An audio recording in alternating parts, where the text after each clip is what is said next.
Comment Dieu s'est révélé à moi? Alors, initialement, j'ai grandi au Cameroun jusqu'à l'âge de 13 ans. À 13 ans, j'ai perdu mon papa et par la suite, je suis partie vivre en France. J'ai très mal vécu la séparation avec ma famille, ma mère, mes frères. Et je me suis retrouvée dans un environnement que je ne connaissais pas véritablement. Je n'étais pas très familier.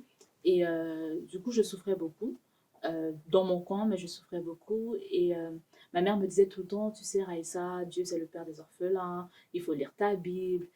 Et moi, j'étais un peu froide avec Dieu, on va dire. Je me disais que oui, bon, votre Dieu, là, c'est bien, je t'ai vu prier, mais papa est quand même décédé. Et j'avais une cousine à l'époque qui venait très souvent à la maison, qui me parlait beaucoup du Seigneur. Elle était convertie, vraiment convertie et affermie, et elle aimait beaucoup me parler de Dieu. Alors, j'avais une oreille qui entendait et l'autre qui faisait sortir ce qu'elle me disait. Et un jour, je me rappelle que j'avais beaucoup de douleur dans le cœur et je me suis dit, bon, je vais un peu essayer pour vrai, là, cette histoire de Dieu. On va voir ce que ça va donner. Et je me suis enfermée dans ma chambre. J'ai mis mes genoux à terre et je me souviens que j'ai juste dit Seigneur. Quand j'ai dit Seigneur, je me suis mise à pleurer. J'ai tellement pleuré, mais ce qui a été particulier ce jour-là, c'est que j'ai ressenti une paix dans ma chambre, m'environner, une paix que j'avais jamais ressentie ailleurs. Et là, j'avais compris que le Seigneur, l'appel que j'avais fait à Dieu, c'était lui qui se manifestait parce que cette paix qui est entrée dans ma chambre, cette atmosphère, cette présence que j'ai ressentie, je ne l'avais jamais sentie auparavant. C'est ainsi que j'ai commencé à chercher Dieu. Je me suis dit, bah, ça m'a fait tellement du bien. Peut-être qu'il faudrait que je continue à chercher ce Dieu-là. Et de fil en aiguille, j'ai commencé à prier. J'ai demandé aussi à Dieu de me conduire dans une assemblée parce que je voulais apprendre davantage de lui. Et, euh, et c'est comme ça que j'ai commencé à, j'avais l'impression que Dieu était un peu la seule personne familière au final parce que quand j'étais au Cameroun, on me parlait de Dieu, en France, on me parlait de Dieu. Finalement, il était un peu partout, donc j'allais faire de lui mon ami, apprendre à me confier à lui. Et petit à petit, je me suis abandonnée à lui. J'ai commencé à chercher véritablement sa face, chercher à approfondir, comprendre les Écritures. Et, euh, et voilà. Et après, ça a donné ce que ça a donné. J'ai vraiment, cette fois-là en tout cas, c'était le moment où je me suis dit, ok, je vais vraiment prendre Dieu au sérieux. Euh, et ça, c'était en 2007. Aujourd'hui, on est en 2021. Je bénis Dieu parce qu'il a vraiment, vraiment guéri mon cœur. J'étais beaucoup blessée. Je ne me rendais pas compte, en fait, que le fait de me dire que je ne reverrai plus jamais mon père, c'était une grosse déchirure, même si je ne le disais pas, je ne le montrais pas.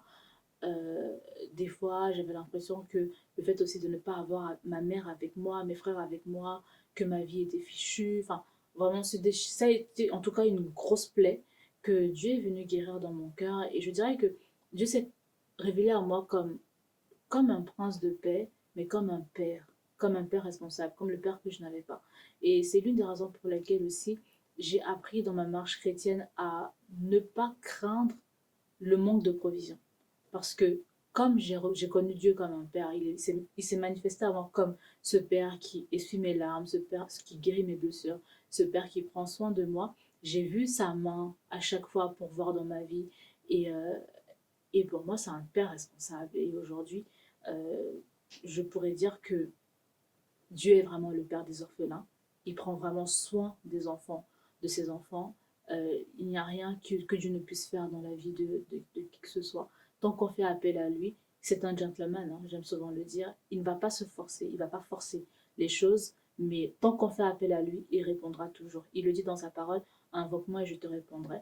Et je crois en cette parole parce que c'est ce que j'ai expérimenté. J'ai juste dit, Seigneur, rien d'autre. Et Dieu s'est manifesté à moi. Mais c'est un Seigneur sincère, je pense, un cri du cœur.